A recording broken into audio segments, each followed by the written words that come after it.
Hello বন্ধুরা, কেমন আছো তোমরা? আশা করি সবাই খুব ভালো আছো। তাহলে আরেকবার আমি তোমাদের কাছে ফিরে এসেছি কালপুরুষ উপন্যাসটিকেই নিয়ে। আজকের আমরা কালপুরুষ উপন্যাসের 11তম অংশটি পাঠ করে তোমাদেরকে শোনাবো। আমরা যতটা পারছি কালপুরুষ উপন্যাসটি তাড়াতাড়ি শেষ করার চেষ্টা করছি। তোমরা চিন্তা করো না, আমরা কালপুরুষ উপন্যাসটিকে শেষ করে দেবো। আসলে একটি ভিডিও বানাতে টাইম লাগে, আবার তার উপর সেটিকে এডিট করতে হয়, তারপর ভিডিও ফরম্যাটে কনভার্ট করতে হয়, তো তাই একটু সময় লেগে যায়। আবার পড়াশোনারও চাপ রয়েছে, কিন্তু চিন্তার কোনো বিষয় নেই। আমরা যত তাড়াতাড়ি পারবো এই সিরিজটাকে শেষ করব, শেষ করে অন্য কোনো সিরিজ ধরবো। তাহলে চলো বেশি কথা না বাড়িয়ে শুরু করি আমাদের আজকের ভিডিও। 2-4টে বোম পড়লেই ঈশ্বরপুকুর লেনে 3 নম্বর আশ্চর্য রকম ঠান্ডা হয়ে যায়। ক্রাচ বগলে নিয়ে অবিনাশের ঝাঁপ সরিয়ে গলিতে নেমে অনিমেষ দেখলো চারধার ফাঁকা। অবিনাশ অবশ্য তখনও তাকে বের হতে নিষেধ করেছিল, কিন্তু অনিমেষের আর ওই বদ্ধ ঘরে বসতে ইচ্ছা করছিল না। খানিকটা মদ পেটে যাওয়ার পর ওদের কথাবার্তায় তার প্রতিক্রিয়া শুরু হয়েছে। গা ঘিন ঘিন করছিল। জনার্দন এখন অবলীল ক্রমে অশ্লীল শব্দ বলে যাচ্ছে। ঝাঁপ সরাবার আগে অবিনাশ বলেছিল, তাহলে কাজটা কাল থেকেই শুরু করে দিন। খাঁ সাহেবের সঙ্গে কথাবার্তা পাকা করে নাও জনার্দন। অনিমেষ মাথা নেড়েছিল, না, ছেড়ে দিন। জনার্দন তার লাল চোখ ছোট করেছিল। একই কথা, পেন্সিলার হওয়ার চেয়ে আত্মহত্যা করা আমার পক্ষে অনেক স্বস্তির। আপনারা আমাকে সাহায্য করতে চেয়েছিলেন, কিন্তু বেশ্যাবৃত্তি করতে পারবো না। অবিনাশ চেঁচিয়ে উঠেছিল, ওসব বড় বড় বলিতে পেট ভরবে? অনিমেষ বলেছিল, এ আপনি বুঝবেন না। গলিতে দাঁড়িয়ে চোখ বন্ধ করলো অনিমেষ। কথাগুলো মাধবীলতাকে বলাও যাবে না। চমকে উঠে বলবে, তুমি ওই কথা অতক্ষণ ধরে শুনলে? অবিনাশ অবশ্য তার ভালোর জন্যই নিজের গণ্ডিতে যা সহন তাই বলেছে, ওর কি দোষ? অনিমেষ অন্ধকার ঘরগুলোর দিকে তাকালো, তারপর ঠুকঠুক করে গলির মুখের দিকে এগোলো। এখনো মাধবীলতা ফেরেনি। ইন্দ্রবিশ্বাস রোডে এমন কিছু দূর নয়। সেখান থেকে পড়িয়ে ফিরতে এত রাত হয় কেন? মেজাজ বিগড়েছিল, এখন বেশ রাগ হলো। সে এই গলির বদ্ধ ঘরে দিনের পর দিন পড়ে আছে, আর মাধবীলতা কেমন ঢ্যাং ঢ্যাং করে বিশ্ব চরাচরে ঘুরে বেড়াচ্ছে। কয়েক পা এগোতেই খ্যানখ্যানে গলাটা কানে এলো, কে যায়? অনিমেষ বাঁদিকে তাকালো, তারপর চাপা গলায় বলল, আমি।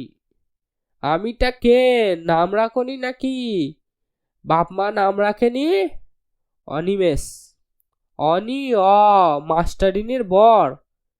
প্রথম শব্দটি কানে যাওয়া মাত্র অনিমেষের সমস্ত শরীর যেন বিদ্যুতের ছোঁয়া লাগলো। অনেক অনেক দিন বাদে এই ডাকটা শুনল সে। মুহূর্তে মনের সব বিস্বাদ কিংবা জ্বালা মিলিয়ে গেল। ও নিচু গলায় জবাব দিল, হ্যাঁ। তা এখানে কি করতে এসেছো লা? তুমি নুলো মানুষ, চারপাশে গোলমেল হচ্ছে, আসা উচিত হয়নি। মুখ্যবুড়ি একই স্বরে কথাগুলো বলে যাচ্ছিল। অনিমেষ আবার সচেতন হলো, নুলো মানুষ, শালা এই বুড়িও তাকে করুণা করছে। সে কথা না বলে এগিয়ে গেল রাস্তার দিকে। মুখ্যবুড়ি সেটা বুঝতে পেরেই চেঁচিয়ে উঠল, আমার নাতিটাকে চেনো? কি লাগো? ওকে দেখলে পাঠিয়ে দিও। মাস্টারিনীর বর, শুনতে পাচ্ছ?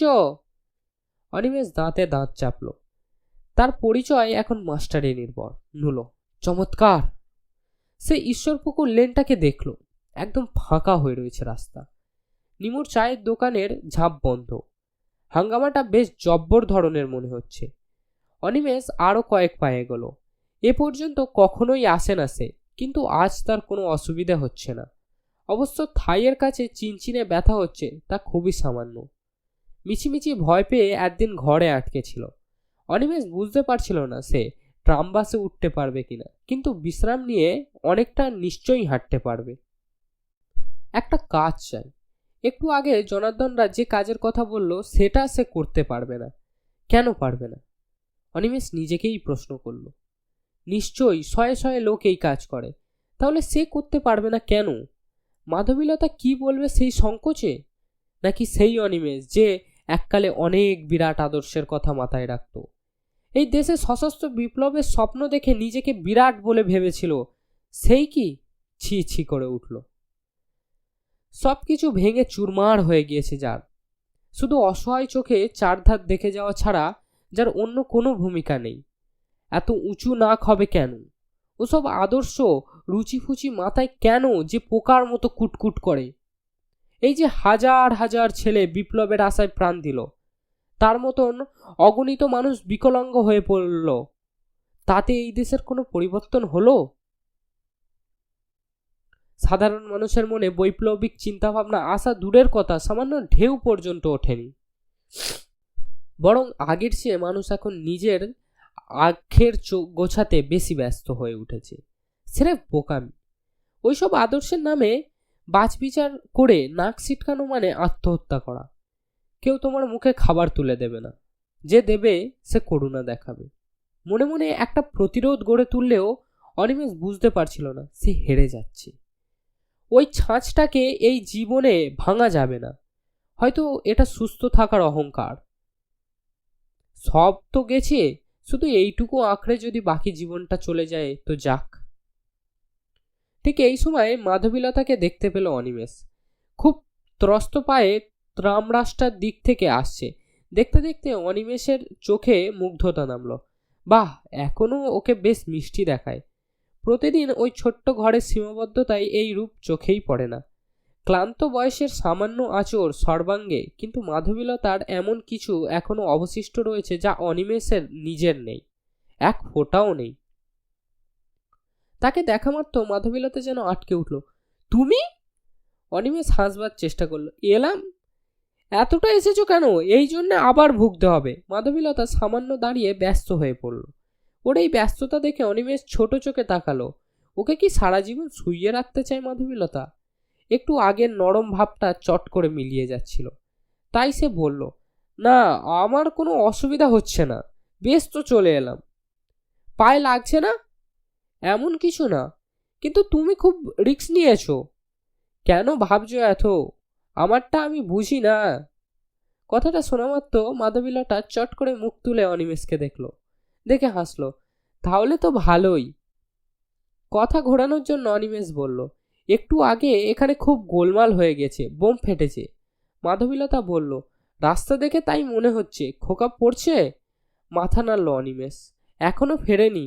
সে কি পাড়ায় ছিল গোলমালের সময়? জানি না। উফ, আমি যে কি করি। আজ বাড়ি ফিরুক, একটা হেস্তনেস্ত করে তবে ছাড়বো। মাধবীলতা গর্জে উঠল যেন। সে তো রোজই করছো, এভাবে হবে না। কিভাবে হবে সেটাই তো জানি না। তাছাড়া কি হওয়াতে চাও সেটা জানো? কি আবার? ও পড়াশোনা করুক, শিক্ষিত হয়ে নিজেরটা বুঝে নিক, এছাড়া আর কি চাইবো আমি? তারপর আর একটা ভেড়া হয়ে পালে ঢুকে যাক, পাস করে বেকার হয়ে বসে থাকুক, কিংবা সামান্য কেরানি হয়ে সন্তান উৎপাদন করে বংশ রাখুক, এই তো। ও যখন আমাকে এইসব প্রশ্ন করে আমি নিজেই জবাব দিতে পারি না। তুমি ওকে যে পথে নিয়ে যেতে চাও তার সুস্থ পরিণতি কি তা যখন জানো না, তখন আর এই নিয়ে হেস্তনেস্ত করে কি লাভ? লতা, আমাকে একটু ট্রাম রাস্তা পর্যন্ত নিয়ে যেতে পারবে? মাধবীলতা চমকে উঠল। তুমি যেতে পারবে? চলো না। মাধবীলতা ইচ্ছের বিরুদ্ধে যেন রাজি হলো। ফুটপাত ধরে অনিমেষের পাশে হাঁটতে হাঁটতে সে কথাগুলো ভাবছিল। অনিমেষ একটু আগে যা বলল তা সত্যি, কিন্তু কোন মা চাইবে তার সন্তান বকে যাক, একটা গুন্ডা তৈরি হোক? সামনে কোনো ভবিষ্যৎ নেই জেনে হাত গুটিয়ে বসে থাকতে হবে? অসুস্থ হওয়ার পর থেকে রাজনীতির কথা একদম বলে না অনিমেষ। তার রাজনীতি নিয়ে কখনো মাথা ঘামায়নি মাধবীলতা, কিন্তু একটা কথা সে বোঝে, মরে যেতে তো একদিন হবেই। তাই বলে আজকে আমি বেঁচে আছি এটা মিথ্যে। অসুখ করলে ওষুধ খাবে না? ধর্মতলায় মাত্র কয়েকটা জায়গা চেনা অর্কর। ঈশ্বরপুকুর লেন থেকে বেরিয়ে শ্যামবাজার পর্যন্ত মনে হয় ওটা নিজের এলাকা, কিন্তু এখানে এলেই বেশ অস্বস্তি হয়। তার উপর বিকেলবেলায় এত মানুষের ভিড় যে তাল রাখা মুশকিল, তাই রাস্তাটাকে খুঁজে বের করতে বেশ সময় লেগে গেল। নিচে ঝকঝকে দোকানপাট, ফুটপাত ঘেঁষে রিক্সার লাইন। অর্ক সাইনবোর্ড দেখে বুঝতে পারল এটাই নার্সিংহোম। ব্যাপারটা সত্যি জেনে একটু ভরসা হলো এখন, কিন্তু ভেতরে নিশ্চয়ই অনেক লোক রয়েছে। তাদের কি বলবে সে? হাড়খানার কথা তো আর চেঁচিয়ে বলা যাবে না। ওকে দেখে যদি না আসে, যদি ব্যস্ত আছে বলে কাটিয়ে দেয়? অর্ক অস্বস্তিতে পড়ল। তারপর মনে মনে কয়েকটা অজুহাত তৈরি করে নিয়ে সামনে পা বাড়ালো। বড় চওড়া সিঁড়ি বেয়ে দোতলায় উঠে এসেই নার্সিংহোমের গেটটা দেখতে পেল সে। উপরে লাল ক্রোশের ভেতরে আলো জ্বলছে। অর্ক দরজায় আসতেই একটা দরওয়ান গোছের লোক জিজ্ঞাসা করলো, কি চাই? একজনকে ডেকে দিতে হবে। কথাটা বলেই অর্ক বুঝতে পারল কেমন হুকুমের সুর এসে গেল গলায়। ঈশ্বরপুকুর লেনে যেভাবে কথা বলে এখানে সেভাবে বলা চলবে না। লোকটার চোখের দৃষ্টিতে স্পষ্টতই বিরক্তি। তবু জিজ্ঞাসা করলো, কাকে? ঝুমকি। ঝুমকি? একটু একটু করে রহস্যের হাসি হাসলো লোকটা।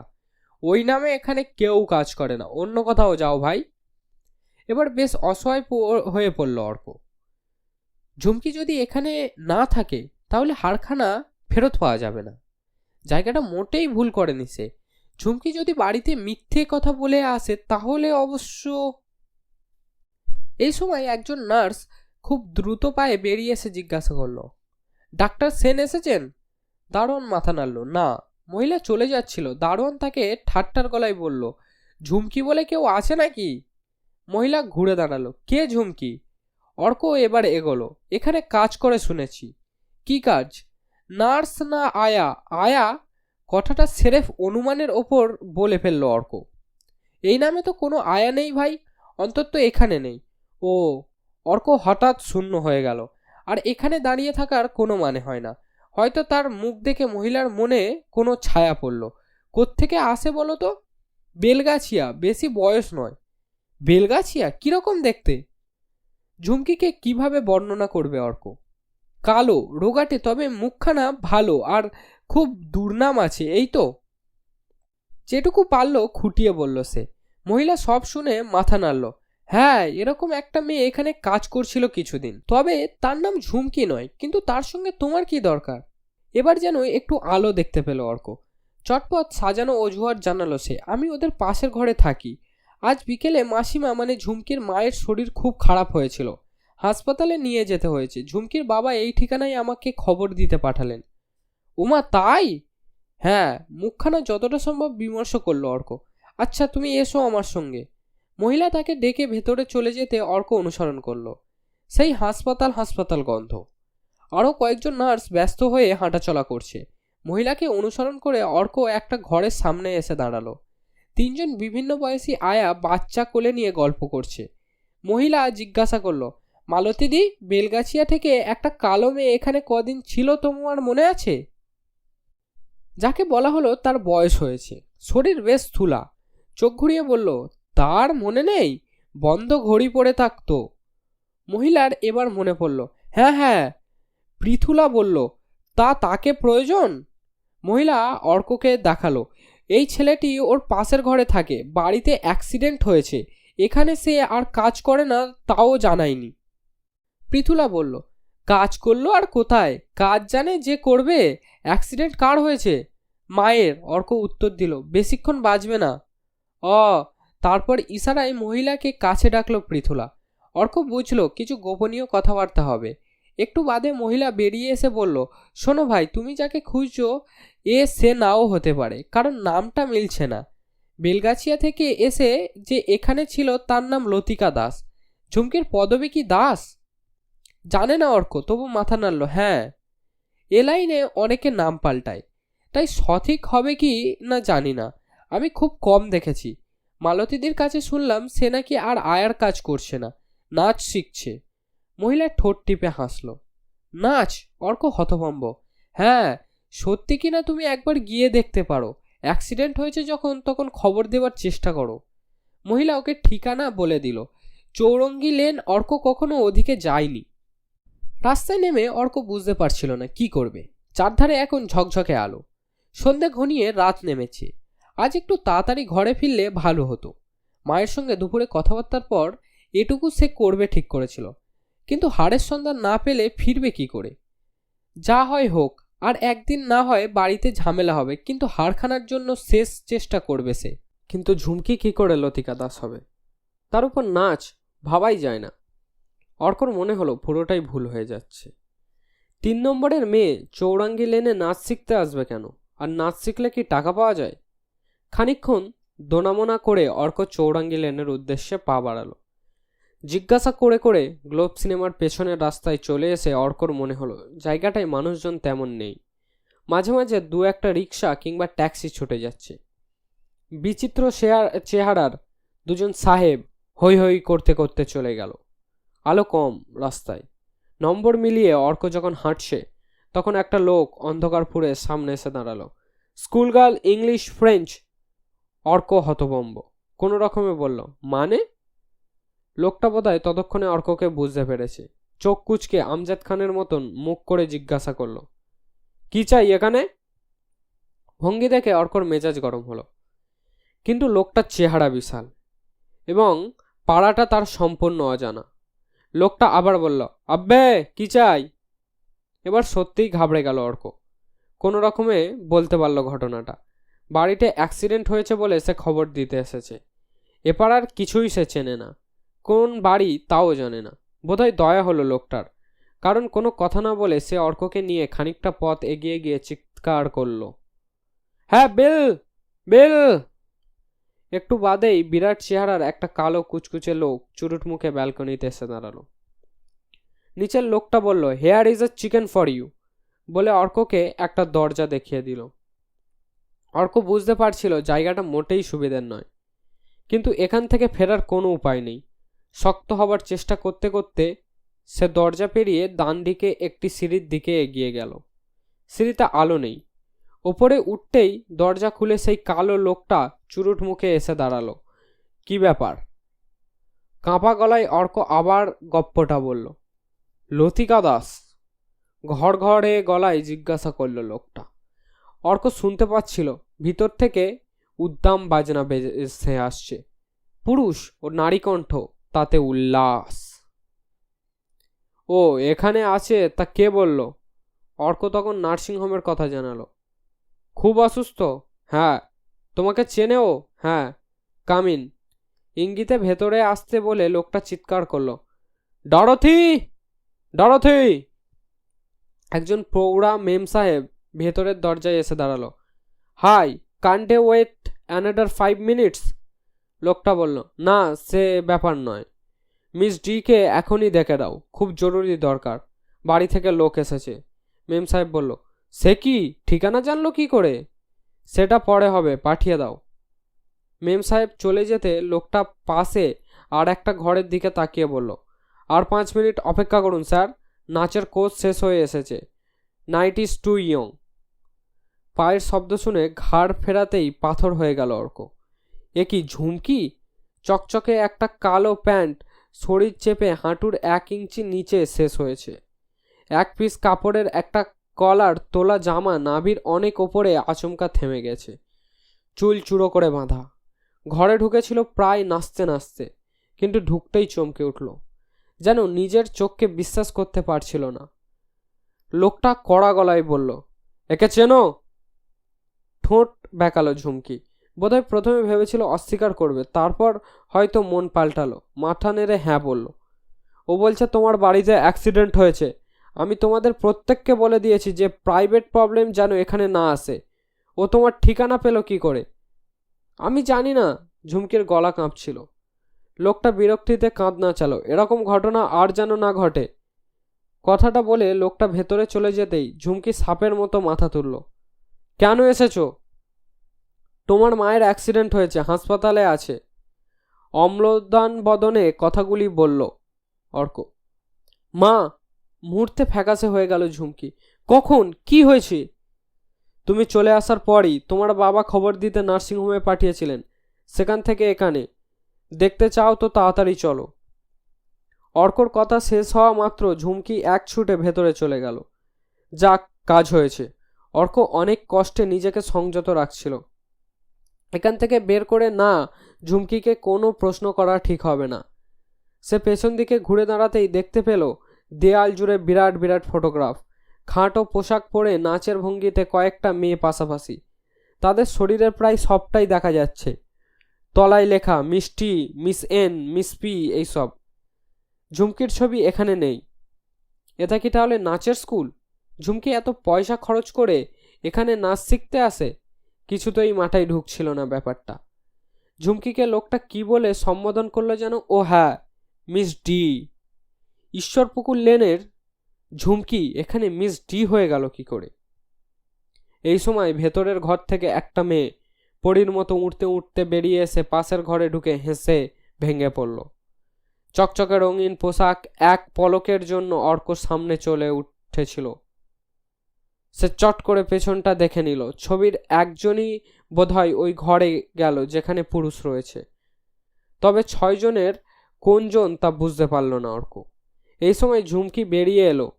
কম দামি প্রিন্টেড শাড়ি, লাল ব্লাউজ, 3 নম্বরের এই সেই পোশাকই যাকে সে দেখেছে অনেকবার।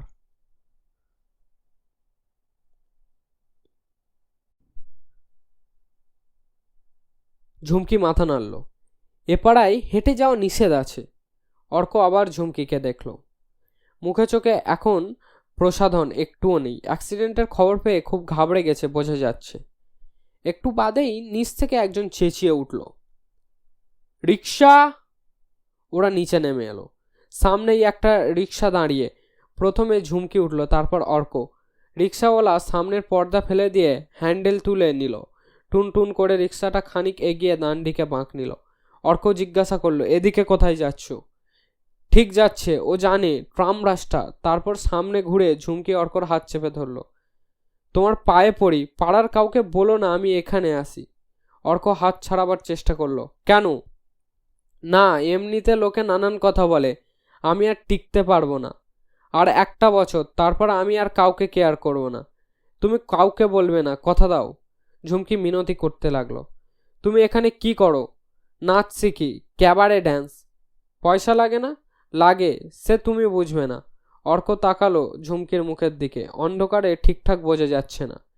তারপর ঘেন্না জড়ানো গলায় জিজ্ঞাসা করলো, ওটা কি?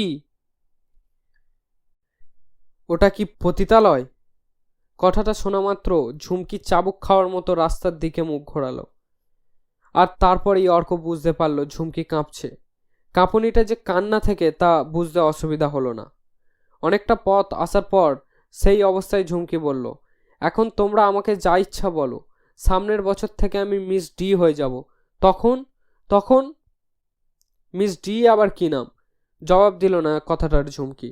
রিক্সা যখন ট্রাম রাস্তার কাছাকাছি এসে গেছে তখন মুখ ফিরিয়ে বলল, তুমি তো পাড়ার অন্য ছেলেদের মতন নও, তুমি কথা দাও কাউকে বলবে না। অর্ক বলল, কেন? আমি কি আলাদা? হ্যাঁ আলাদা, তোমার চেহারা, তোমার মা বাবা সব আলাদা। আমাকে বাঁচতেই হবে যেমন করেই হোক। একবার নাম হয়ে গেলে ওরা বলে আমি খুব ভালো নাচছি, কালো শরীরের খুব বাজার আছে নাকি বাইরে। তদ্দিন। ঝুমকে তাকালো ভিক্ষে চাওয়ার মতন। ঠিক আছে, কাউকে বলবো না, কিন্তু একটা জিনিস চাই। অর্ক বলল, কি? কি চাই? হাড়খানা, যেটা আজকের কলতলা থেকে কুড়িয়ে নিয়েছো। কাঁটা কাটা গলায় কথাটা বলা মাত্র রিক্সাওয়ালা ঠক করে রিক্সা নামিয়ে রাখলো। তাহলে বন্ধুরা, তোমরা এতক্ষণ শুনছিলে আমাদের কালপুরুষ উপন্যাসের 11 অংশটি। এরপরে 12 অংশটি দেওয়া হবে। এই মোট সিরিজটিতে 64টি অংশ থাকবে, কারণ কালপুরুষ উপন্যাসটিও 64টি অংশে বিভক্ত, তাই এটা 64টি আলাদা আলাদা বিভাগ থাকবে। ওই জন্যে এইটা একটু সময়ব্যাপী, কিন্তু আশা করি আমরা শেষ করে দেবো। ঠিক আছে বন্ধুরা, তাহলে আজকের জন্য এইটুকুনি। আচ্ছা, টাটা, বাই বাই, আসসালামু আলাইকুম।